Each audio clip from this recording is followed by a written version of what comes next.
రాఘవ్ చద్దా ఆప్ కు చెప్పి మరీ దెబ్బ కొట్టారా? కేజ్రీవాల్ ఒంటెద్దు పోకడలే ఆప్ ను నాశనం చేసేయా? అవినీతికి వ్యతిరేకంగా పుట్టిన పార్టీ అవినీతిలో మునిగిందనే ఆరోపణలు ఎందుకు వచ్చాయి? 14 ఏళ్లలో పార్టీని వీడిన నేతలెవరు?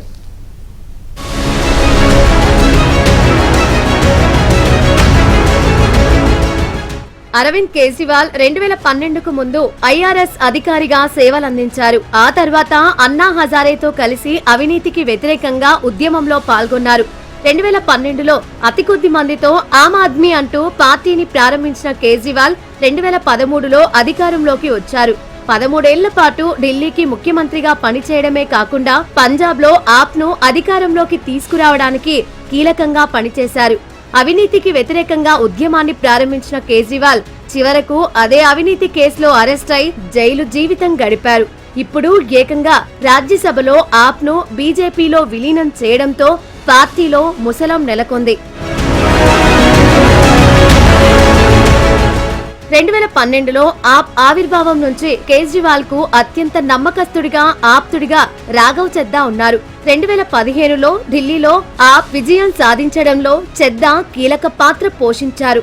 రాజ్యసభ వేదికగా గిగ్ వర్కర్లు, మహిళల సమస్యలపై రాఘవ్ గలం విప్పారు. అయితే ఆప్ లో ఉన్న విభేదాల కారణంగా ఆయన్ని రాజ్యసభలో ఆప్ డిప్యూటీ ఫ్లోర్ లీడర్ పదవి నుంచి తొలగించారు. అంతేకాదు సభలో మాట్లాడేందుకు పార్టీ కోటా నుంచి సమయం ఇవ్వకూడదంటూ రాజ్యసభ చైర్మన్ ను కోరారు.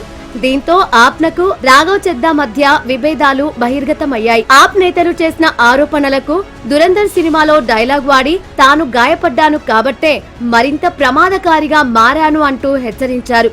అన్నట్లుగానే 7 రాజ్యసభ సభ్యులను బీజేపీలో చేరేలా పావులు కదిపి సక్సెస్ అయ్యారు. దీంతో ఆప్నకు రాజ్యసభలో ఇప్పుడు 3 మాత్రమే ఉన్నారు. ఆమ్ ఆద్మీ పార్టీలో విభేదాలు ఇప్పటి నుంచే కాకుండా గతంలో కేజ్రీవాల్ పై అనేక విమర్శలు వచ్చాయి. పార్టీలో ఒంటెద్దు పోకడలు పోతున్నారంటూ కొంతమంది నేతలు బహిరంగంగా విమర్శలు గుప్పించి మరీ పార్టీని వీడారు. అందులో యోగేంద్ర యాదవ్, షాజియా ఇల్మీ, అశుతోష్ కుమార్ విశ్వాస్ లాంటి నేతలు ఆప్ ను వీడి బీజేపీలో చేరారు.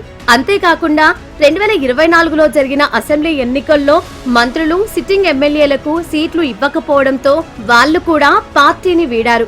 సరిగ్గా అసెంబ్లీ ఎన్నికల సమయంలో లిక్కర్ స్కామ్ కేసులో కేజ్రీవాల్ తో పాటు అప్పటి డిప్యూటీ సీఎం మనీష్ సిసోడియా సైతం జైలు పాలయ్యారు.